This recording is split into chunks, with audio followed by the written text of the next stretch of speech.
Hoje a gente vai falar de um assunto extremamente importante. Vamos falar sobre ansiedade, saúde mental das crianças e seu desenvolvimento cognitivo em tempos de isolamento social. Fala pessoal, tudo bem com vocês? Nicolas Neuro aqui e hoje a gente vai tratar de um assunto extremamente importante que é a questão do isolamento social e como que ela impacta o desenvolvimento cognitivo e a saúde mental das crianças. E antes de começar esse vídeo, não esquece de deixar o seu like e se inscrever aqui no canal, porque isso é muito importante para o crescimento do canal e para que essa informação chegue até as pessoas. Afinal de contas, a gente está aqui, num discurso de volta à aula presencial, não volta à aula presencial, agora pode, agora não pode, ai, as crianças estão sofrendo, mas a gente precisa preservar a vida. No final das contas, o que a gente precisa entender então a respeito do desenvolvimento cognitivo das crianças? O que a gente precisa entender então a respeito do desenvolvimento cognitivo das crianças para que a gente possa minimizar os impactos dessa situação na vida delas. Para a gente entender melhor como que funciona a cabeça da criança nesse momento, a gente pode começar tentando entender como funciona a nossa própria cabeça nesse momento. Eu fiz uma série de vídeos a respeito de saúde mental e Covid que você pode ver aqui nos vídeos relacionados, depois vai ficar no final desse vídeo. Mas, trazendo discussão para cá, para o nosso contexto, como que você tem se sentido durante esses períodos de isolamento social, durante esse período de pandemia? Você deve estar se sentindo mais estressado. Você deve sentir que o seu humor ele está variando mais, que é mais difícil você controlar e lidar com a sua ansiedade, esses sentimentos de medo, de incerteza. Você não sabe o que você pode planejar para fazer daqui a um mês, daqui 2 meses direito. Às vezes você não sabe o que fazer para a próxima semana. Tem muita gente que está passando por um período extremamente difícil, onde a sua própria sobrevivência está ameaçada. Muitas pessoas voltaram para a zona da pobreza, muitas pessoas estão passando fome no nosso país atualmente, e isso tudo colabora para que a gente se sinta com uma dificuldade imensa de controlar as nossas emoções, mesmo quando adultos. Imagina uma criança. Uma criança, ela ainda está construindo a sua visão de mundo. Ela não consegue entender muito bem esse período que a gente está vivendo. E elas são naturalmente inclinadas para a socialização. Esse é um período muito importante para o desenvolvimento da criança.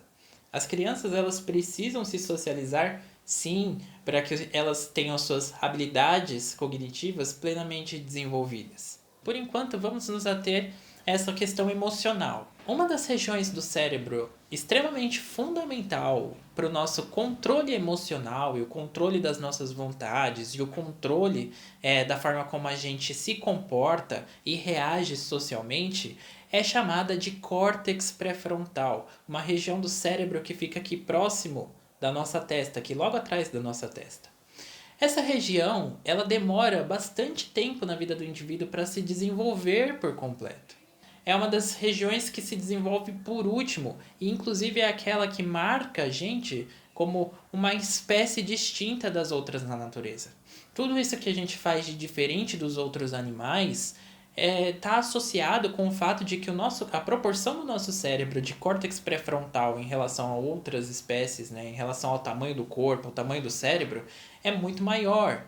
Então é uma região do nosso cérebro que é extremamente desenvolvida. Mas durante a infância e a adolescência, e mesmo até os primeiros anos da vida adulta, a gente ainda está desenvolvendo essa região do nosso cérebro, extremamente fundamental para controlar os nossos impulsos, para controlar o nosso comportamento social, portanto, e também regular a expressão das nossas emoções. Você pode imaginar que o córtex pré-frontal continua se desenvolvendo ao longo da vida, mas tem o seu pico de desenvolvimento retardado ali por volta dos 30 anos de idade, né? 30 a 40 anos de idade. Uma criança está muito longe de ter esse sistema emocional do cérebro amadurecido e, portanto, para ela é muito mais difícil compreender, interpretar e controlar a expressão das suas emoções. Então, quando a gente está falando, por exemplo, de um momento tão estressante, né, um momento que gera um estresse crônico na gente, afinal de contas a gente já está há mais de um ano nessa situação de pandemia, isolamento social, incerteza, É claro que isso impacta a nossa saúde mental, né? Eu já vou te explicar como, mas também impacta ainda mais as crianças porque elas não têm essas regiões do cérebro plenamente desenvolvidas. Mais do que isso, o estresse crônico ele está relacionado com a liberação de um hormônio que a gente chama de cortisol, que tem efeito diretamente no nosso cérebro, numa região chamada de hipocampo, e também nas suas conexões com o próprio córtex pré-frontal. O hipocampo ele é muito conhecido pela formação das novas memórias, e também a gente pode pensar numa situação de aprendizado onde a gente relaciona estímulos com seus componentes emocionais quando a gente está falando desse circuito entre hipocampo e córtex pré-frontal. O que acontece é que o cortisol afeta o hipocampo de forma particularmente negativa, destruindo algumas células do seu hipocampo, então, portanto, diminuindo o volume do hipocampo, assim como diminuindo as suas conexões com o córtex pré-frontal, fazendo com que esse circuito não funcione tão bem e impedindo uma das características mais importantes que foram encontradas no hipocampo, e é uma característica do cérebro restrita a poucas regiões dele, que a gente chama de neurogênese, que é a formação de novos neurônios, mesmo depois da vida adulta. Muito se fala sobre plasticidade cerebral, né, neuroplasticidade, e a gente considera a formação de novos neurônios, a neurogênese, como uma parte importante deste processo. Na vida adulta, essa neurogênese acontece principalmente na região do hipocampo, e o estresse crônico bloqueia essa neurogênese, fazendo com que seja mais difícil para a gente aprender, fazendo que seja mais difícil para a gente executar tarefas cognitivas de forma adequada, que a gente mantenha a saúde do nosso cérebro. E o cortisol, é claro que vai ter efeitos mais devastadores durante o período de desenvolvimento do cérebro, ainda mais de regiões tão cruciais quanto o hipocampo e o córtex pré-frontal. O hipocampo diretamente associado à aprendizagem das crianças e o córtex pré-frontal associado com a sua regulação emocional, sua capacidade de tomar decisões, de planejamento, de se comportar adequadamente socialmente, né, de expressar, inibir os seus impulsos. Né? Então, a gente pode esperar que hajam consequências na saúde mental e no comportamento das crianças por conta desse período de estresse crônico que a gente está vivendo. Isso é verdade, é algo esperado. Além disso, isso pode gerar uma certa predisposição a desenvolver condições como ansiedade e depressão. A gente sabe também que os transtornos mentais, como ansiedade, depressão, transtorno bipolar, são uma combinação de uma predisposição genética, então de uma herança, né, algo hereditário, junto com fatores ambientais. E o principal fator ambiental para desencadear essas alterações genéticas que levam a esses transtornos são fatores associados ao estresse crônico. Então, a chance da gente desenvolver ansiedade e depressão está muito condicionada aos eventos negativos que são muito fortes na nossa vida, e principalmente aqueles que se estendem por um longo período. Crianças que sofreram traumas durante a infância, que foram abusadas durante a infância, crianças que perderam um ente querido. Né? Então, todas essas situações extremamente negativas ou que se estendem, né, por um longo período de tempo, apesar de serem menos intensas, elas geram predisposição para que aquela criança ela desenvolva condições como ansiedade e depressão no futuro.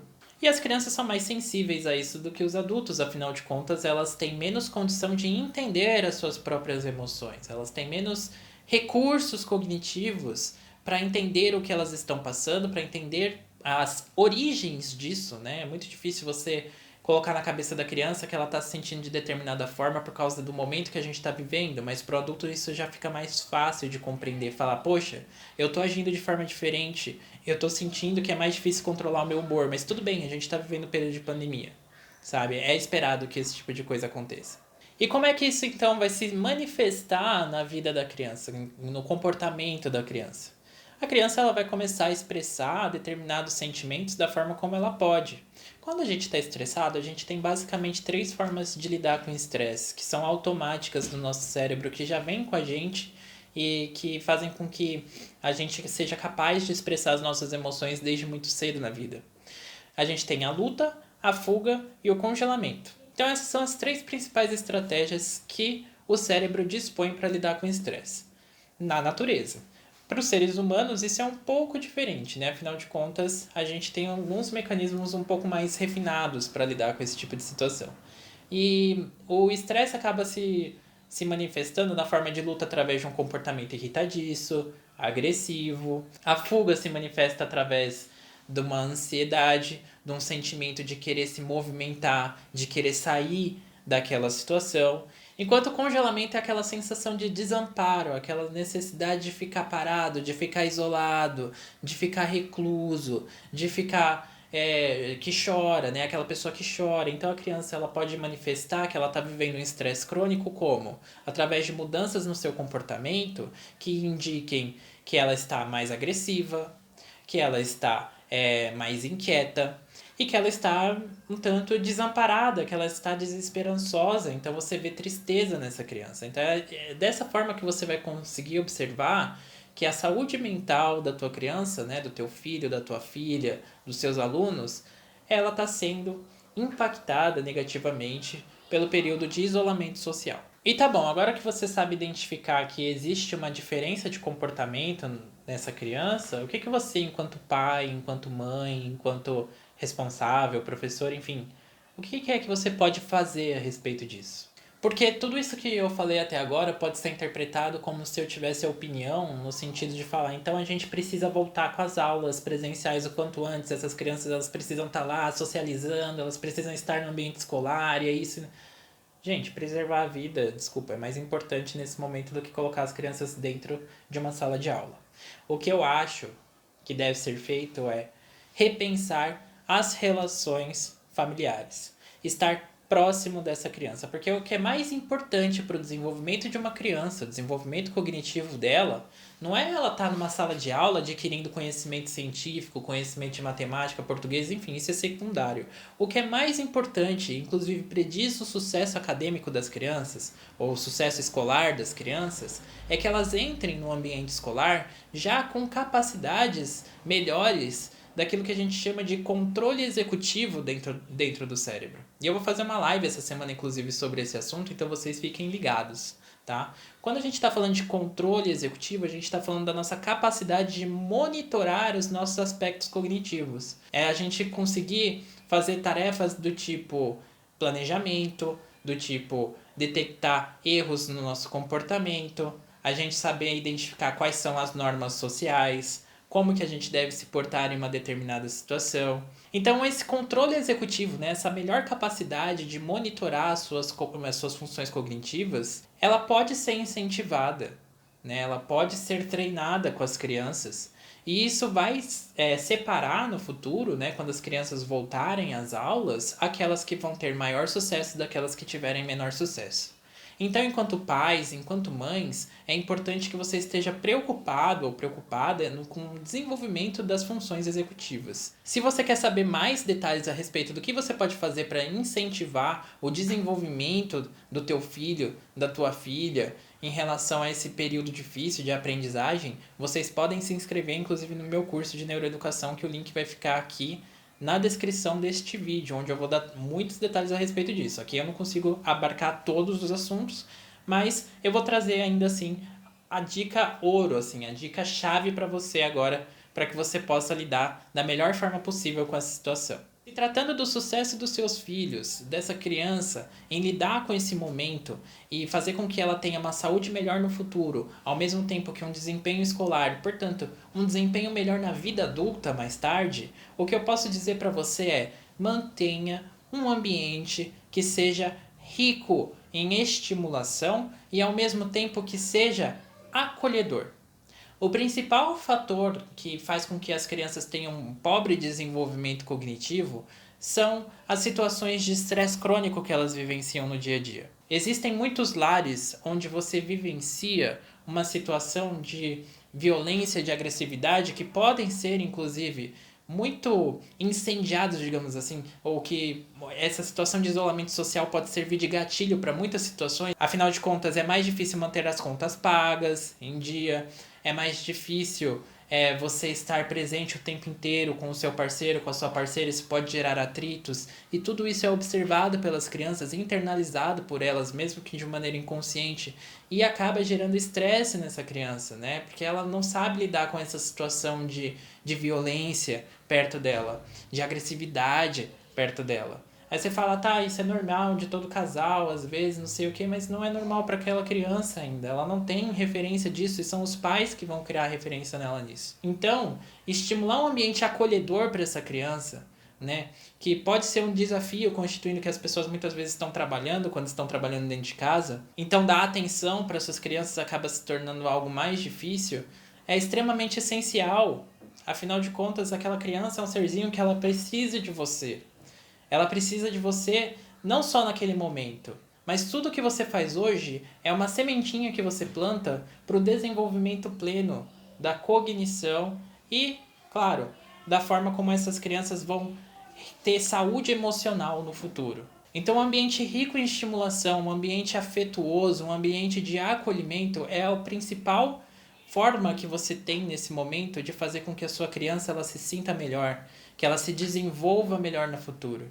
Isso é mais importante do que os conteúdos que elas podem estar perdendo de alguma forma durante esse período, porque não tem as condições ótimas de aprendizado que a gente esperaria dentro de um ambiente escolar. Que vamos combinar, inclusive, está longe de ser ótimo já dentro da escola, né? Mas, enfim, esse não é o tema desse vídeo. O importante é a gente destacar que o controle executivo das nossas funções cognitivas, então, essa nossa capacidade de monitorar as nossas emoções, entender como a gente está se sentindo, entender o momento que a gente está vivendo, capacidade de se planejar, capacidade de ser paciente, de esperar o momento certo das coisas acontecer, é algo que precisa ser desenvolvido nas crianças para que elas tenham o seu melhor sucesso possível. E esse desenvolvimento das funções executivas do cérebro da criança está muito condicionado ao ambiente que ela vive na infância. Se esse ambiente é um ambiente rico de estimulação e completamente acolhedor. Enfim, se vocês querem saber mais a respeito do desenvolvimento infantil, não esquece de deixar o seu like, se inscrever aqui no canal e vocês também podem conferir mais conteúdo profundo a respeito desse assunto nos cursos que eu vou deixar disponível o link aqui na descrição para que você veja. É isso aí, eu sou o Nicolas, sou neurocientista, espero que vocês tenham gostado desse vídeo, eu vejo vocês na próxima. Um abraço e até lá!